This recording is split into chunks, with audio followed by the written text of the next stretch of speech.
Hey, yo, it's me, Pops Van Marmalade, and you're watching the Comics-Related Madness Network. Uh-huh. So come get some. CromCon. CromCon.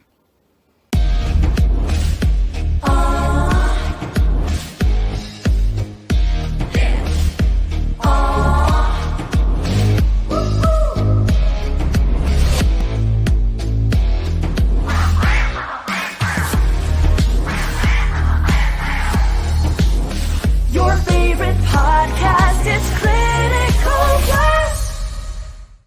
Hi, this is Tim TK, host of That Silverline Show on Tuesday. Join us at 11 p.m. Eastern, 8 p.m. Pacific every Tuesday night as we discuss pop culture and the joys of making comics. And I'm Scott Wakefield, host of Silverline's Wednesday WHAM, where we talk about comic books and all kinds of great storytelling, sometimes with incredible guests. And we want you to join us Wednesday nights from 8 to 9 p.m. Eastern. We'll see you there. I'm Roland Mann, and I host Silverline's Silver Sunday. Join me every Sunday at 8 p.m. Eastern as we make mine Silverline.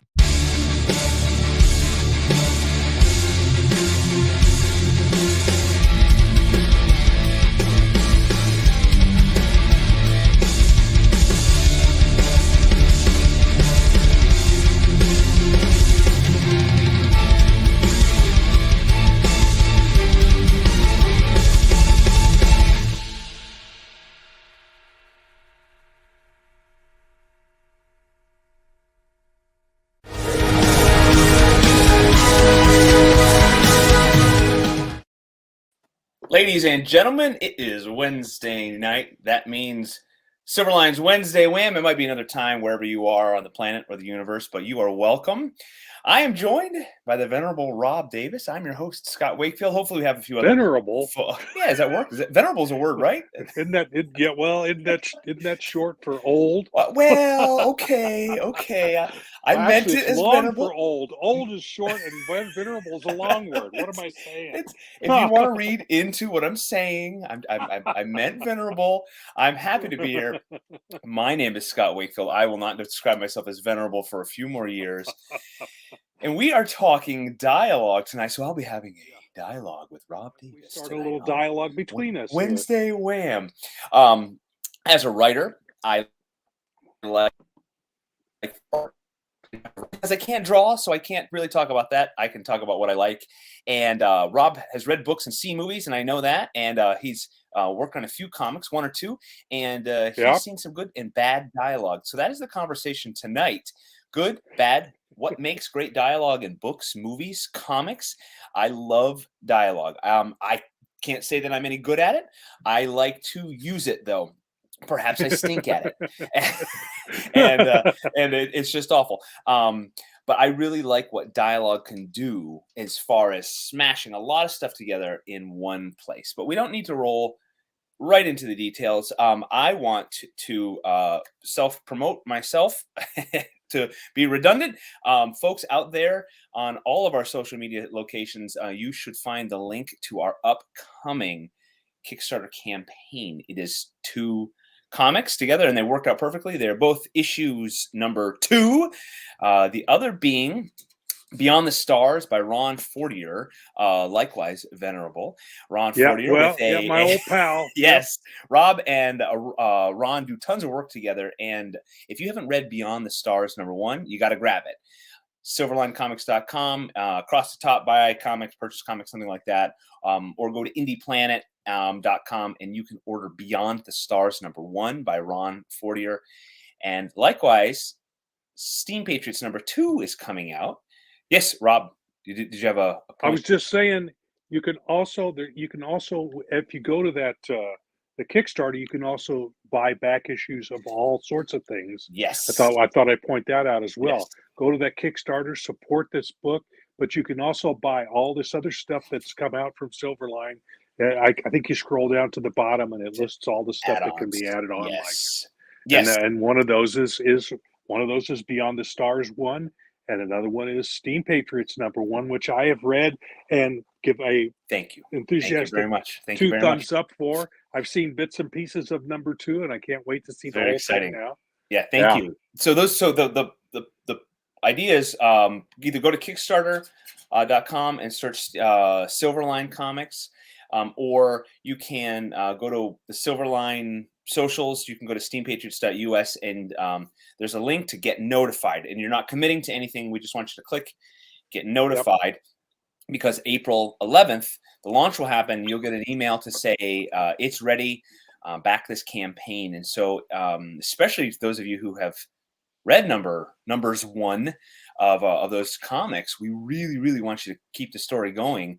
And I don't know where Beyond the Stars picks up, but Steam Patriots number 2 picks right up where number 1 left off. As I understand it, it picks up right where there's a little jumping around in time that Ron has done, but I think it picks up right where it left off. So his comic has all the trappings of a pretty epic space saga. It's good. It's big. It does. It yeah. He's done a great job. Well, so he's been right. He's venerable. He's been around a while, been and around. he knows how this works. And he writes great dialogue. Yes, he does. He does. just kind of segue into our story. Speaking of great dialogue, Ron Fortier writes some great dialogue, and hopefully, I put a lot of thought into Steam Patriots with dialogue as well. And my co-author Rory, he and I bounce the dialogue off each other. And I will point out, from a comic point of view, my letterer, Mr. Daniel Hosek, did a great job with an editor's mind in pacing. Pacing is very important with dialogue. Comic books have a nice comic books have a little advantage, I think, because you can chunk up dialogue even more than in a book. In a book, a good author will leave no room for confusion about who's speaking, right, the pace. But sometimes you can only do so much with prose, with a book. You can't continually said Sherlock Holmes said, and what John H. Watson said, and Mary Marston said. You do that over and over until finally you're going, enough with that. Just put the dialogue down. Yep. And I can figure out who's saying what. A good writer can give each character a certain voice, so when you read what they're saying, you understand it is them saying it. They're phrasing, or there's a pacing to certain types of dialogue like that it makes it easier to figure out in prose. But in comics, you've got that little word balloon with the little tail on it sticking down to tell you who's talking. If you're confused, you've done something very wrong as a comic book creator. And sometimes it does get confusing. That's the tough part of putting it in the right order. Because I've read a comic too, even by the prose, and does it go this, or is it straight down? Generally it's a Z shape when you're reading comics, but sometimes it's a little off. And you'll read it. So the letterer can help with that, help you lead you through the panels correctly. And if you've got a lot of back and forth dialogue in one big panel, sometimes the balloons will, there'll be one balloon and then another balloon from the other character, and then but they've got to connect. They got to go through. Yep. Yeah. So sometimes that can be confusing. It's tricky. And it's an art. So Dan, it is. As a letterer, people always they overlook the letterer, and a lot of times that's good, meaning if the words then get in the way, then the letterer has done a bad job. Yeah, the best letterers disappear. Their work disappears. It just becomes part of the book. Yes. If you're noticing the letterer, he's not quite doing it right. It should just become part of everything. So, but that's tough. That's tough to do, especially if the artist hasn't left enough room for the balloons. Yeah, which does happen quite often. That's something that that I as a newer writer, that's one of the things I think about as an afterthought, leaving room for the dialogue. I'm thankful that I've worked with good artists that really haven't run into problems. And Dan, along with feeling good pacing, he even broke up some of my dialogue and gave it to other characters. Really good job, because he's another person that's reading it, and he's put dialogue maybe on the next page, giving that line another beat, an extra pace. I'm going to say hello to Mr. Rory Boyle. Hey, Steam Patriots, Excellent. school student working hard. nose I to left the grind. class early today for you, Oh. and we had class at a brewery. So Oh no! Oh man. So haven't been paying attention to our comments over here. I'm bad. I know Vic's out there. He says, "Yeah, skeleton crew tonight. We got it. Thanks." But It's all right, we can and carry then it. It's going to be like that. Yeah. Speaking of our Kickstarter, grab back issues. Yes. All of our Kickstarters so far. Well, thus far, it's been gotten really good. You do your where you're going to back your level, what you want, the basics, and then as you go down, you'll add on add-ons, and you can buy every issue that Silverline has made, and I recommend original buying 10 art of them. that's available for each Kickstarter. It makes it so easy if you need back, especially with shipping. The hardest part is coming up with the money to pay for it all. And then Vic, awesome, you've been a huge supporter. Your January Kickstarter Vic, has arrived. I know folks have been posting and tagging Silverline on their posts. And Vic, so Rory, you missed it. I described Rob took umbrage to my description of him being venerable. Yes. Vic, yes, we know we do. You are a young, as in relation to Dolores.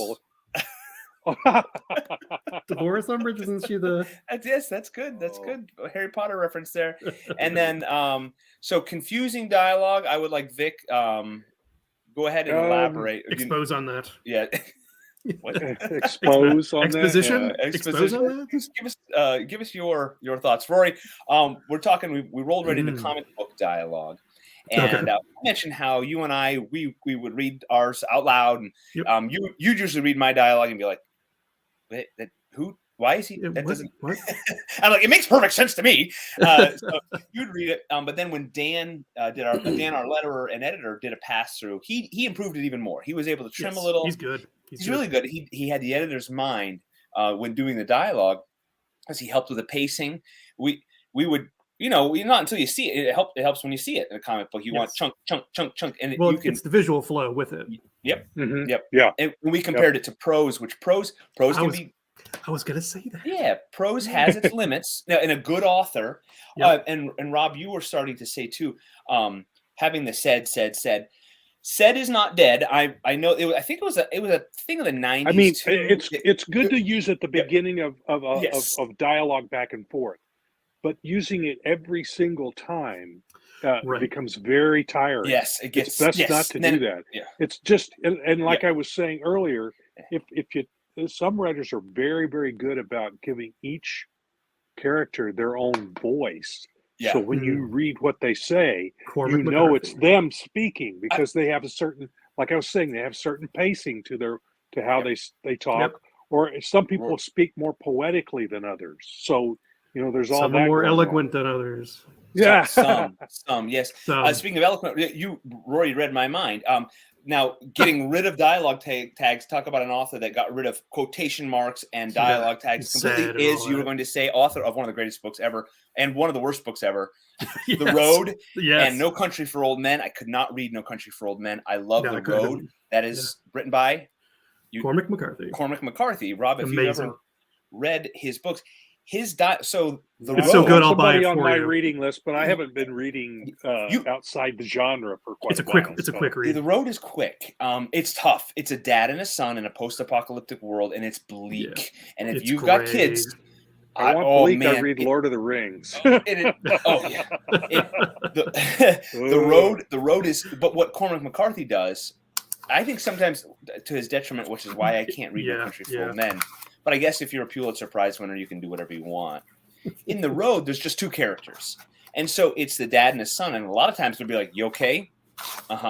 Really? Yep." Just one What's line wrong? for Nothing. each one And of those. it's great. It's how a dad and a son would be talking, like sitting around a fire. Right. You doing okay? Yep. Really? So what's wrong? Nothing. But sometimes it goes like I'll forget who's talking and I have to go back to the top and be like, okay, it's dad, son, dad, son, dad, son. But he does it really well because it fits the conversation. The other guy, and I haven't read a lot. I know it's sacrilege. I haven't read a lot of Hemingway. I've read zero Hemingway. You got to be drinking when you read that. I've read chunks of Hemingway, and he does that as well. Very to the point dialogue, and he uses his dialogue. It's very, very sparse, very Spartan. But you could only get away with it minimal characters. Which is, it gets tough when you've got a lot of characters because you do have to say who's talking. It's that's tough. But he's what I like. The example I like to go to for using the dialogue to tell the story. We got a comment. We got American Comics Company. Hail Chad. It's happening. Good evening. The American Comics Company. I guess so. I gotta look you guys up. Tell us about yourselves, Vic. I barely know who Hemingway is. Look up Hemingway. Come on, man. Come That's on. okay. You don't. Yeah. You're not far enough in school yet. You'll get to it. I do love the classics. But take them and leave them sometimes because they're You good. don't like Great Expectations? I don't like Scarlet Letter, House of the Seven Gables, Nathaniel Hawthorne. Wuthering Nathaniel Heights? Hawthorne? No. Hawthorne, no. Well, but it's the language that he uses. Exactly. It's the romantic. It was fine at the storytelling. time, but it's not. It's very hard to wade through now. It is, and same thing with I find with Tolkien. Reading The Lord of the Rings is very classical in that respect, and so you have to get in that mindset, and that to the modern mind it doesn't read quickly. You have to really read slowly to comprehend, and that's. A lot. Yeah, I felt like I was slogging through, but it was worth the trip. But I was slogging the whole way. Yeah. I'll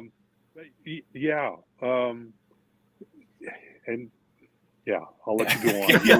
You were on a ramble, and I interrupted. That's okay. So. No, that's what we do. It's a good one. So Hemingway uses dialogue to tell a lot of the story, and you could people can smash up how is it showing, is it telling, is dialogue and action. It depends on your definitions.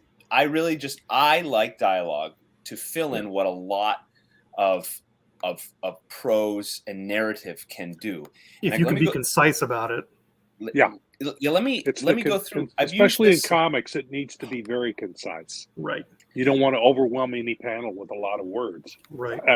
That's because it's a visual medium. I've used this short story before as an example. It's a Hemingway story, The Short Happy Life of Francis Macomber, and it's a hunt by somebody, and there's one line. Francis Macomber lay now face down, not 2 yards from where the buffalo lay on his side. His wife knelt over him with Wilson, another hunter, beside her. And Wilson says, "I wouldn't turn him over." So with that one line of dialogue, we know it's disgusting. We know it's. I wouldn't turn him over. Right. Yeah. You don't have to stay there. It's a natural thing to say, but it does say a lot. It's like, what's in the box? I wouldn't turn him over. With 5 words, you've told a little story there. Yep. You don't need to. Yeah, he doesn't need to describe the blood, the gore, the yuck. I love that.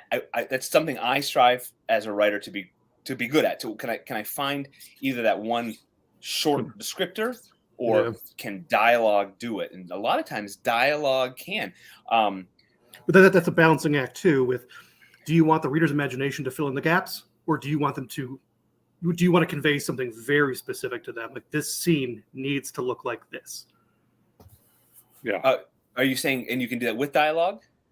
Right. Yeah. How much is too much? Versus here's a general idea. You can picture what you want versus I want you to see this room exactly how I'm seeing it. Yeah. Oh, yeah. And I imagine the most difficult problem that you and Roy are having not worked in comics prior to this, is how to figure out how to tell the artist what's the picture that's in your head. That's kind of off this particular subject, but it isn't, because the dialogue will work better if the scene is set properly. If the artist has set the scene properly, it emphasizes the dialogue rather than detracts from it. So I think we have a shared concept of how we do that. We when we storyboard this out in our brains, it's like we're watching a movie. Right. Scene by scene, you're jumping around. Mm-hmm. So if you have like a flowing scene, pick out the frames that have the most to it. And we've probably Yes. seen enough MST3K enough to figure out what's good and what's bad. What's going to get picked, Yeah. what's going to get picked apart, what's terrible. Yeah. Yeah. And it's I like to throw the dialogue in, Rob. Yeah, not all of it. I will usually, because if we need a facial expression, we don't want someone looking somber when he's angry. So exactly, yeah, I will throw in, Felix looking, Felix angry, and he's saying, well, what the heck's wrong with you, Ben, or something like, I don't know. That was my lunch. So it's don't touch that. It can change how it sounds. Yeah. That was my lunch. Right. Yeah. Yeah. That was my lunch. Yep. Yeah. The wrong it's two emphasis on the different wrong things. syllable. Yep. Oh, and Yeah, the facial expression. Yeah. We have had a few instances where the art has come back, and it's not quite, but we can. It's that you change it a little. It'll work. And there's a lot of times, the dialogue, you just change one little line, and okay, it's fine. We've had a few that that has to be fixed, and a couple times it's like, okay, we can give that line to somebody else. Vic's saying, and he says some, not a lot, of black and white explosion books. Forget that dialogue is part of comics. But an explosion book? Do you mean, is that like a pop up?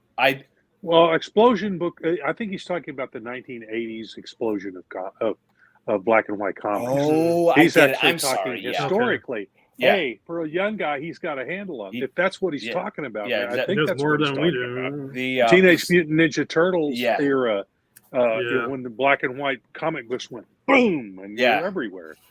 So, Yep. which is 80s, when I there we broke go. in. Thank you. Yep. Black and white. 80s, Okay. Black and white explosion. Okay, I understood you, Vic. That's good. Yeah. Speaking the language. Yeah, that's fantastic. Some other great dialogue. I really like when dialogue can set a scene and give us character as well. And if you'll permit me here, It's Rory's probably important for that. Rory knows another. See if I can find it. Another one of my favorite movies. Oh wait, Rory, you were saying, one of you was saying, both of you, too much dialogue. Quentin Tarantino sit around and talk movies. Yeah. I can't do it. Saying someone who loves dialogue. There are times where dialogue is great and a conversation can be great. I love the James Bond and oh my gosh, the Casino Royale on the train. They're talking. It's a great scene in an Vesper. It's almost word for word from the book as well. Yeah. That's beautiful. That's a Yep. great. It's a great, and it's an action movie. You understand both those characters when that dialogue is done. It's got the beat. You understand them both. Yep. Yeah. Yep. Now you take that though, and you multiply times 1,000,000,000, and you got Quentin Tarantino sometimes, and sometimes it's great. Yeah. But a lot of times, you're just like, just get on with it. And We're spending too long in one scene. Yep. And they talk and they say, okay, they say mundane things. Now, there's another balance, because I really love, and this is one of my go-tos for dialogue, the movie and the play by David Mamet, Glenn Ross. That is a movie. Rob, if you've never seen it, it's worth it. Nothing happens. Nothing happens. It's salesman in like four different scenes, So maybe it's, 5. So it's like Waiting for Godot. Well, I haven't seen that. I've heard I know nothing happens in Waiting for Godot either. So this has got, Like it's got Jack Lemmon, Al Pacino, Alan Arkin, the bad guy from The Ed Rock. Harris. Ed Harris. Well, you had me at Jack Lemmon. Jack Lemmon. Jack Oh, Lemmon. Lemmon He's is great. He's the Oh my! When he stopped making films and passed away, we lost a giant. Yeah, he's a grumpy old man. Yeah. Oh so man, great. what a great actor. He's a sad sack salesman in this movie, and it opens. He's perfect for plays that. it so yeah. good. So it opens. It's raining, and I got the script here in front of me. And he's at the script, of course, gets changed for the movie a little bit, but in the movie, they're opening. He's at a payphone, and the music playing, the rain is going, and it comes in tight on him, and he's at the payphone. And he puts it in. And he says, "Hello, honey, how you doing?" Pause. Good. What did he say? Is he there now? When did he leave? Yes, I'm stopping here. I've got a little meeting. Then what if I could? as soon as I can. Let me get off, and I promise you, it's going to be all right. And it opens. You know he has a problem. He's talking to somebody. It's a perfect one-sided conversation. Somebody calls honey. Honey. Yep. Somebody, and he's on the phone, and they're talking. You don't hear what they say though. And he's just. You don't is have it technically a soliloquy. I don't know. It's a dialogue, but you don't. The other person's so quiet you can't hear that person. That's good writing. It's really great writing. Now, some people, my wife hates that movie. She hates it. I think it's so great. I have watched that movie dozens of times because I love the pacing. I love the lines. She can't stand it, and I get it. Just, I'm sure people can't stand that I don't like Quentin Tarantino, and How dare you? Yeah. We got some. Let's see. Vic's saying Cat and Mouse, Dark Wolf, Pantacon, yada yada yada. Good dialogue. Stuff, and then black and white. Black and white. Yep. And Neil Gaiman dialogue. Yes. Incredible dialoguist is Neil Gaiman. Yes. We got Vic asking, because Jose's here too, how's Obsolete going? And he's saying, hard work bringing some greatness. Vic, hey, Jose, you out there? All right. Love you, Jose. And can't wait. Oh, okay. This is another great book. Rory bought me. This is John Baird and Kevin Costner. Turn it sideways so we can see its heft. Yeah, it's a tome. Oh my! Now open it and to show us that it is a mix of narrative, prose, and and comic. It's a fantastic, and there is some thick dialogue. Like there's a lot of words, but it does it really, really well. It's a great story. I would recommend if you're a fan of a Victorian style, high adventure, explorers, pith helmets, and machine guns and airplanes. Yeah, it's a great. Now this great says book. Volume 1. I never looked up if there was Volume 2. So is it like History of the World? History of the World Part 1? Yeah, I don't know if Part 2 has ever happened. They're making it. It's a fantastic book. I really enjoyed it. One of those books, though. I mean, just like any book with lots of characters, if you set it down for a week or two and you get back and you forget, who is this guy? Because there's so many. Really, really great book. So we've talked dialogue in a little bit in comics. Hemingway, short and to the point. Quentin Tarantino, long and never to the point. Cormac, but it makes more interesting. But it's great dialogue. McCarthy. Yeah, it is. It is not bad dialogue. Sometimes I think it needs to pick up the pace. So some of the rules of dialogue, which as writers, as creators, right? We always tell people they're new. Vic, if you're out there, learn the rules before you can break the rules. Because Cormac McCarthy breaks the rules and he gets Pulitzer Prizes for it. And if he submitted his manuscript to his English teacher in English 101, he'd get a slap on the wrist. No, you have to have quotation marks. You have to have commas. I don't see a semicolon anywhere in this manuscript. And he can throw the rules out because he does it really well because he's learned the basics. So there's no confusion, which the way he describes it is he says it makes him even better at dialogue because he doesn't rely on the dialogue tags of said so-and-so because he needs really good clarity if he's going to remove what he doesn't call it a crutch, but what might be a crutch said.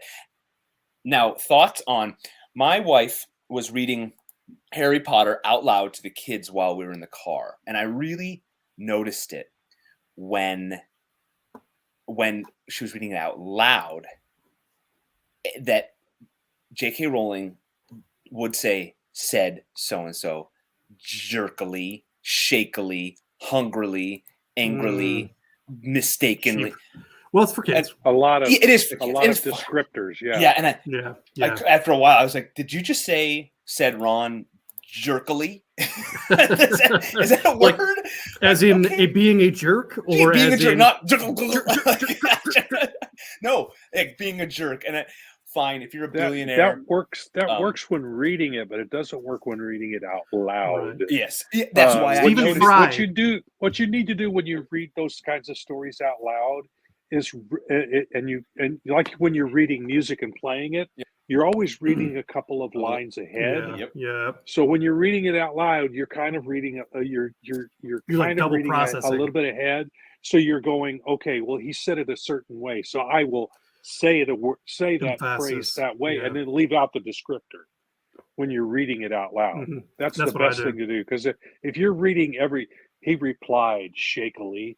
Yeah. You know, you just say, yeah, he replied. Yeah. So, I'm doing a book you study know. at school, and I do that. I'm eyeing 2 or 3 words ahead, and I will leave it out Yes. just to make it shorter for one thing. But Yeah, that's part of speed reading. Yeah. Oh yeah. Yeah. Vic's saying 90% of Valiant books have that heavy-handed talking down to the reader dialogue, and dialogue, narration. Have handed down, Narration wise, I don't mind dialogue. I like comics with some extra words because I feel like I'm getting a little more for my money. Not always. Now that's another. We'll talk about that if we're filling our time here about leaving no dialogue, because that's an option as well. Okay, Mark asked, "What's the book title?"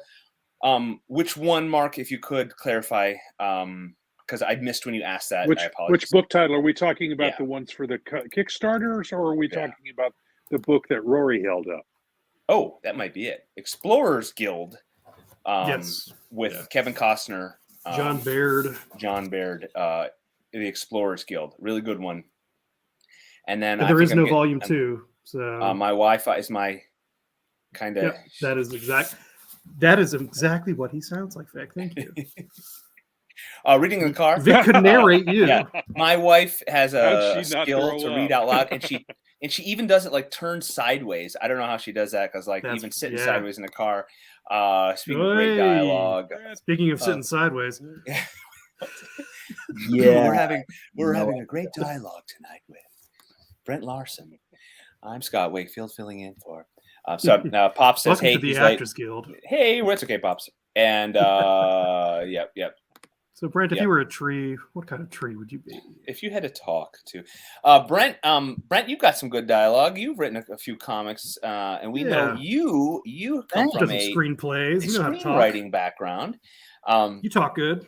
Quick, off the top of your head, some rules for dialogue that you adhere to and then summarily break, because we know you're a rule breaker. You got anything, any wisdom real quick, or do you want to ease into this conversation? That's a good shirt too. Thank you. Yes.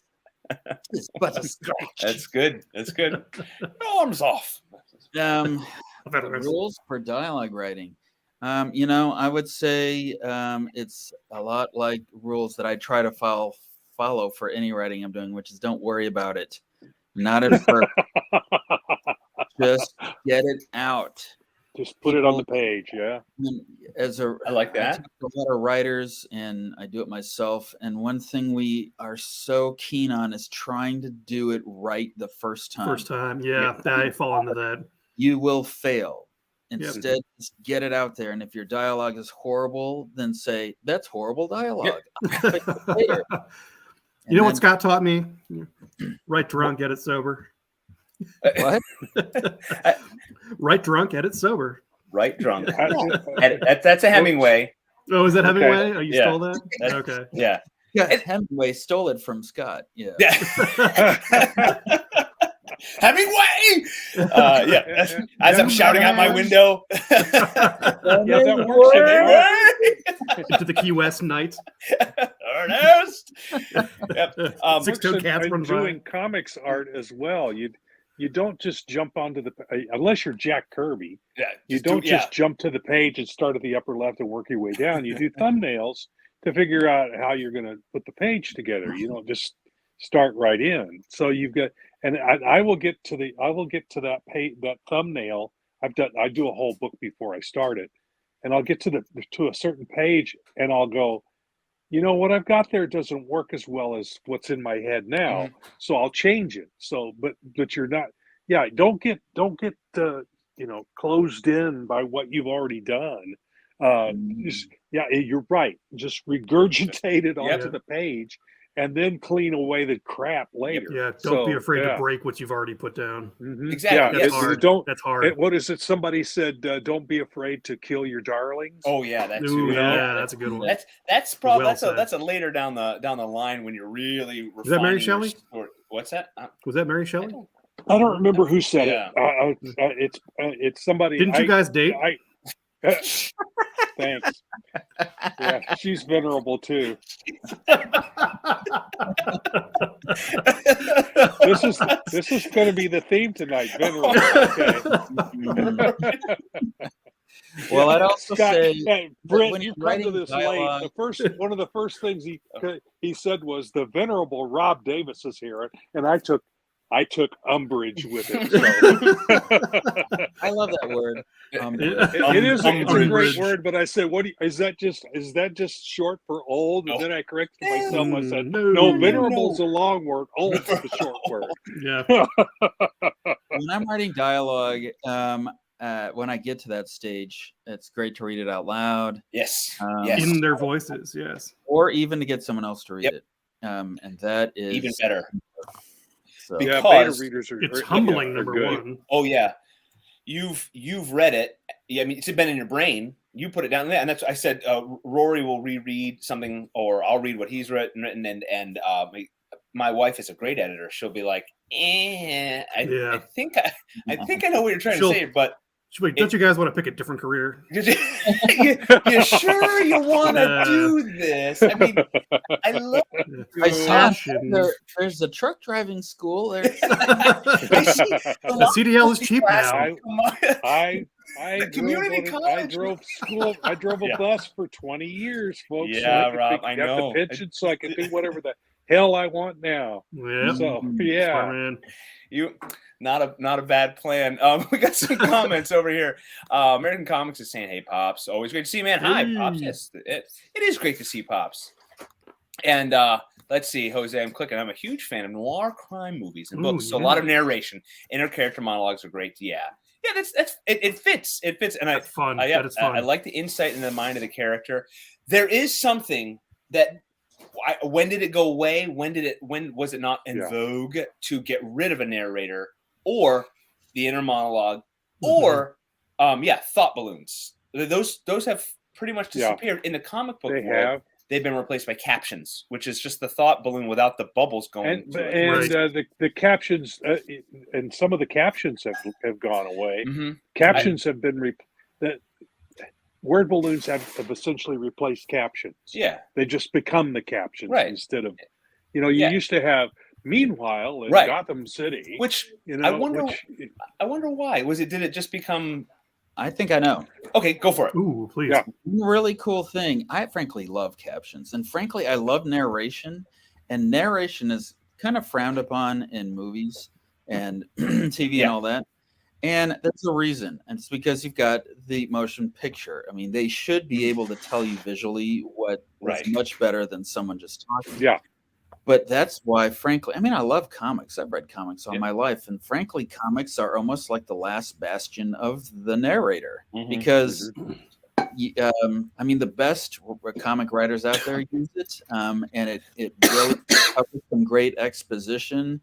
But you can do it in a way that's really stylish and really stylized. And I think the reason why the thought balloons have segued into captions is because thought balloons always gave a sense of immediacy. So like Spider-Man is swinging through the city going, holy cow, the Green Goblin really almost killed me the other day, and I feel so weird about it. And you're thinking, Spidey, why are you thinking that? No. Almost like he's an internal processor. It takes some days. He's phlegmatic.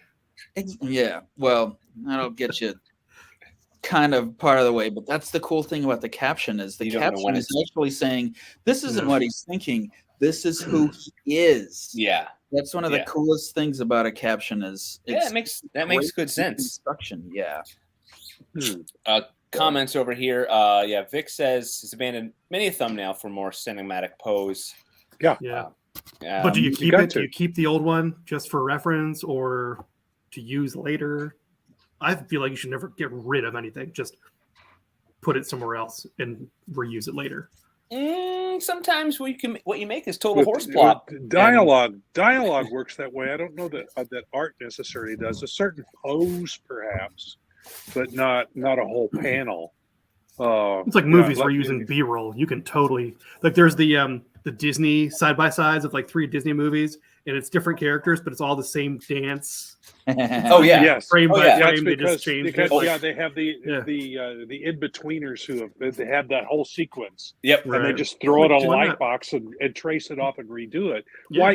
Why reinvent the wheel? Yeah, exactly. So there are times when especially if there's a recap, why redraw it? Just cut and paste in Photoshop. Maybe I would throw in one panel of a different angle just to switch it up. Yes, yeah, but for the most part, you repeat stuff, and you can change the size of it, or eliminate some background items or whatever. If you're recapping from the original that had like a square panel and make it a wide panel to give you the wide screen view, give a little extra context, that'd be good. Sure. Yeah, that's good. I'll have to remember. Yeah, you're welcome. I like that. 2%. 2% relatively modern movie, Brent. Though I say relatively 20 years old now. Opens with relative to you long narration about some ring being made, forged by some old guy, some venerable character. Long narration, full of umbrage. Yes.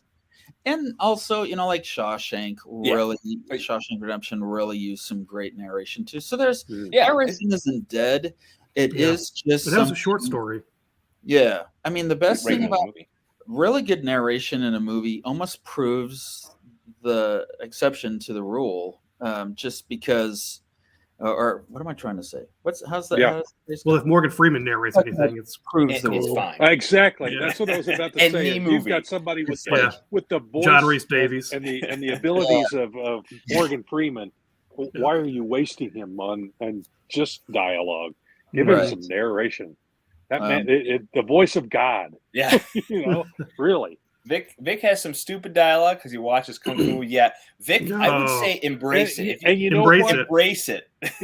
Exactly. Sometimes that's more fun. Yeah. Jose Noir, the narrator, and the stupid Kung Fu dialogue. I love it. Now I've been reading. We talked about pacing and style. The Master and Commander books, which are not called the Master. Those were in the 70s, but they're very Victorian. Sometimes they are pretty clunky, but he wrote them in that way. I like the manner of speaking, their dialogue, because it is early 1800s, and it fits what Rory and I are trying to write. When I have Benjamin Franklin speaking, I don't want him to sound anachronistic. I also don't want it super clunky, like he's writing a formal letter to Congress. But I want the style and the tone. That era they spoke. They spoke more formally and definitely wrote formally. But they were very clear. Yeah. The words, it made sense. Yeah. Like another, and that when you're thinking narration in movies too, if you can peg it to a certain era, like if you think about True Grit, the Coen Brothers remake, everyone in that movie had such a clear, very unique way of speaking that you wanted to hear narration because it was so fun to listen to. That's a really good movie. I like that one way better than the old one. I know it's sacrilegious to say that, but you can say the same thing about Harry Potter because Stephen Fry did different voices for every character, and it was amazing. Oh, in the books, the audiobooks, the audiobooks. Oh, that's interesting. Yeah, they're worth listening to. We got.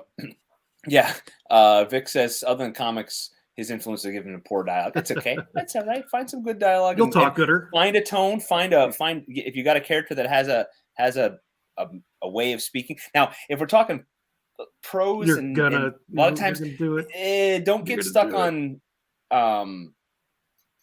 giving everybody a weird way of talking. That gets clunky. Giving them apostrophes and giving them a weird. Sometimes it gets clunky. Don't go Cockney. Don't go Cockney because you can't read it. You can't. Or Southern. Give them their tone through how and what they say. You don't have to mess with. Yes. You can take off a D off an and, and give them a little bit of that. But sometimes it's so hard. And there was an era. It may be a little hesitation, an M dash, or when they pause or something like that. Yeah. American Comics is saying, a lot of narration has to do with runtimes. 3-hour films. You can get redundant stuff. That's great. Redundant dialogue too.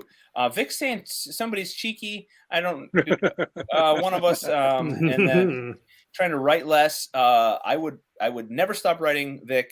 You may not use 99% of what you write, but it will let the editor sort that out. But work on your art too, because I know that's one of your goals, and they get paid too. And R.A. Jones, he's saying, Silverline's a writer with some readable dialogue.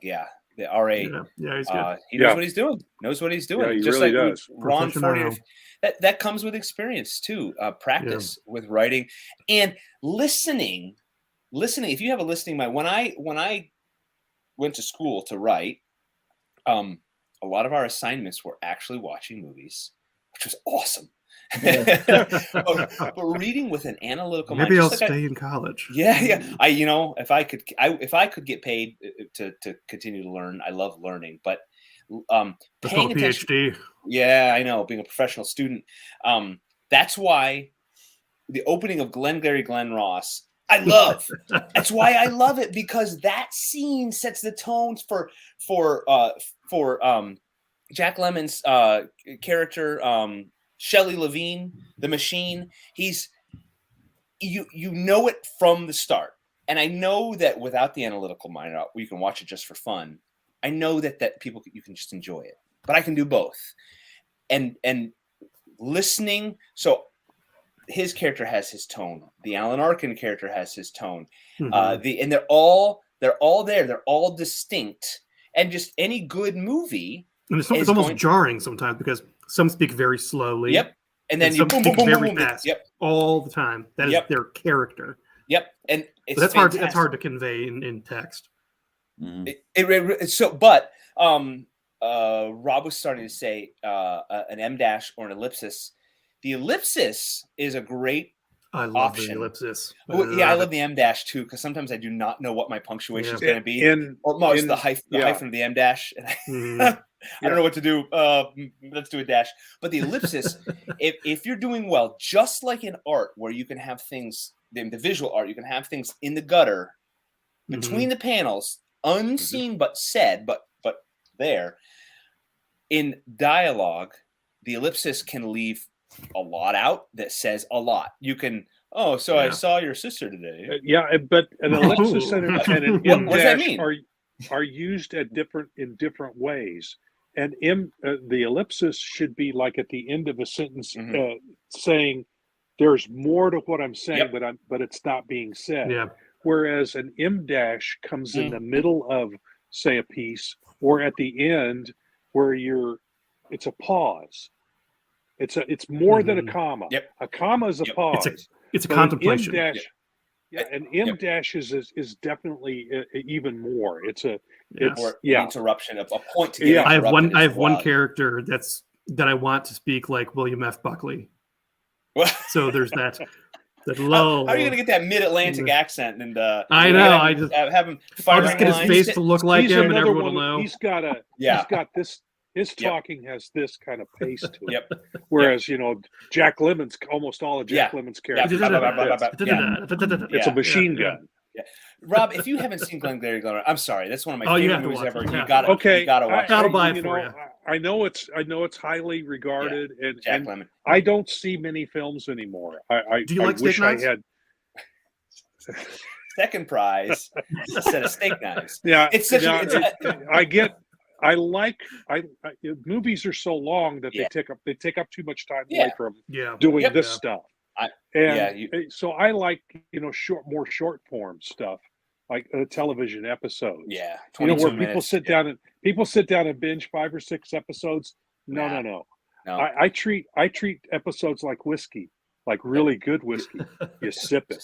You take a few sips, that's a good analogy. and then and then you come back to it again later. But sitting down for a long movie like that where I really have to be engrossed in it is not. It doesn't I fit hear my ya. lifestyle presently. But that might you're keep And if you like Jack mention Lemmon, it again. Mention it Yeah. again. I'll shoot you. Yeah, I'll shoot you a message too. Yeah, 'Cause and I will so good. make it, and I may have to watch it in chunks. yeah, and Which it's is It's totally doable. it has Oh, yeah. clear breaks. well, it's like and a good I said, book. A good yeah. book you can do in chunks. You know, that's Right. why Yeah, that's why it's they're got hard chapters. breaks. You know, and plus there's sometimes there's breaks within the chapters as well. Yeah, Roland writes that. Yeah, thick Southern accent. I say. Step aside, son. You bother me.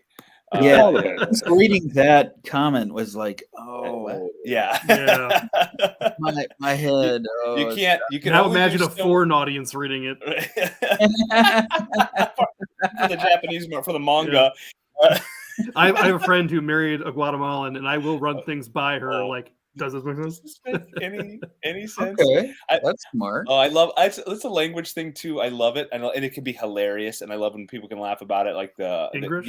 English.com takes Asian, Japanese, Chinese, Korean, English. English. Yes. It's so great because there are so many. It's translated into English. It's just so Like all hilariously. people's bad tattoos don't translate properly. Yep, that doesn't make any sense. But then I love then ramen. just translating German into English yeah, or something like that. Just a Arschgeweih. turn a phrase that just is so hilarious. Vic, if you find a Silver Line benefactor, a patron, I don't think my wife would like a sugar mom. Maybe my wife can be the sugar mom. I don't know. Tell her to make it big. Yeah, I know. And yeah, actually, Rob, this is a good one you can have in the background. But there is a lot of good facial expressions going on for Glengarry. No, I'm going to watch. See, I studied movies when I was in college. I mean, I took a movie making class, and I want to sit and see how it's done. Yeah. I want to. Okay, that camera. Ooh, that's a cool camera angle. Oh, the way they've set up that scene. That's great. See, all that's going in my head while I'm watching the movie as well. I'm dissecting it and seeing how they put it together. People hate watching movies with me in my living room because I'll go, "Oh, did you see? Yeah, that's Wait, go back. I have one friend who I can sit and do that with. He's like that as like I am. We can go, "Oh, did you see how they set up that scene? Wasn't that gorgeous?" But that's so. I need to watch the whole film. I want to see I want to see how they put it together too.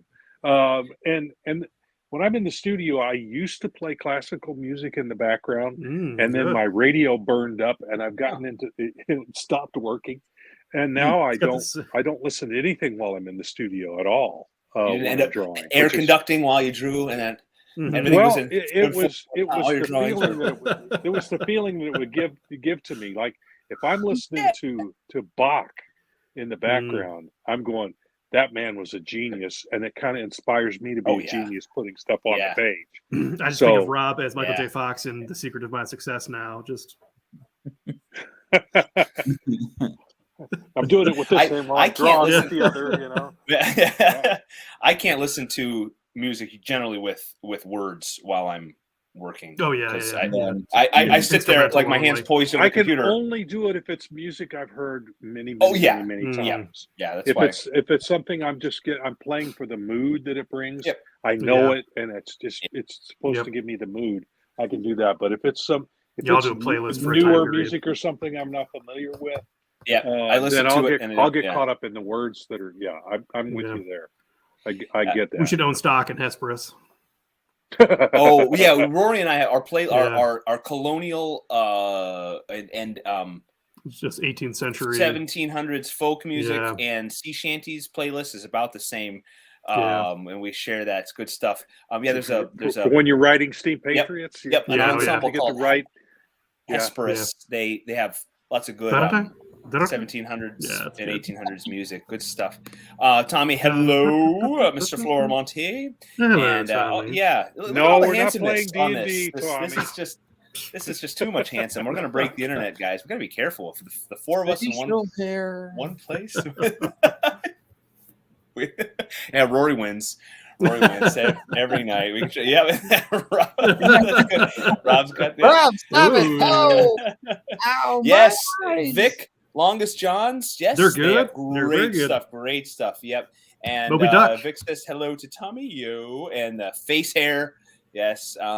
And nostril hair, probably, and ear hair for all of us. And we've been talking. There's some kung fu. Folks, we're in our last 5 minutes. Before we wrap up, I do want to remind all of our viewers and lovers of good storytelling out there that I'm gonna beat this drum for the next few weeks.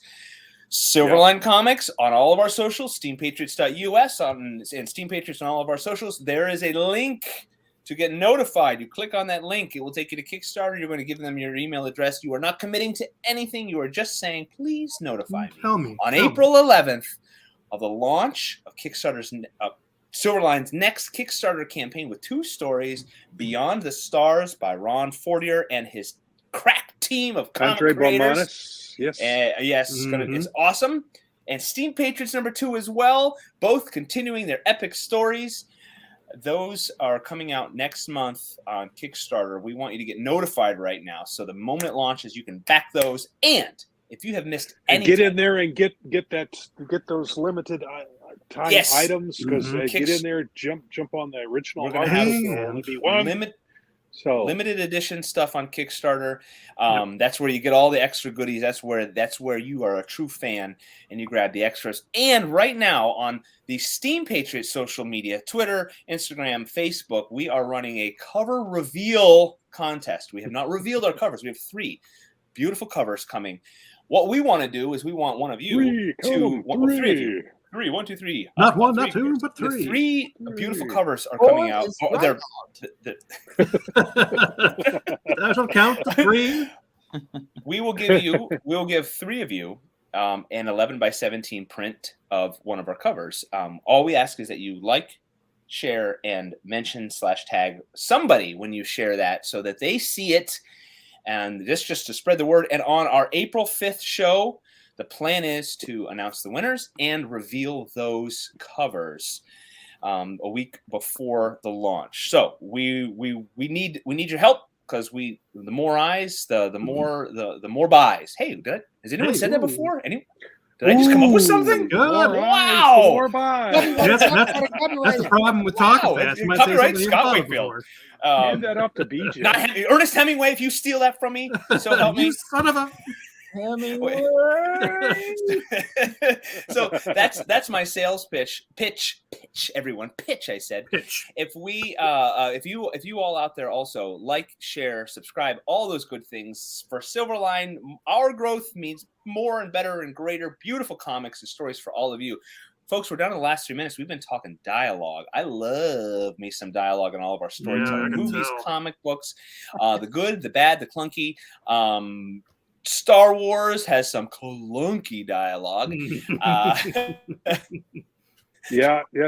Harrison Ford has a rather never really got into the thing he says about that. He says you can write that, but nobody can say it. Nobody can say it. George, you can write that crap, but nobody can actually. Nobody actually talks like that. Nobody talks like that.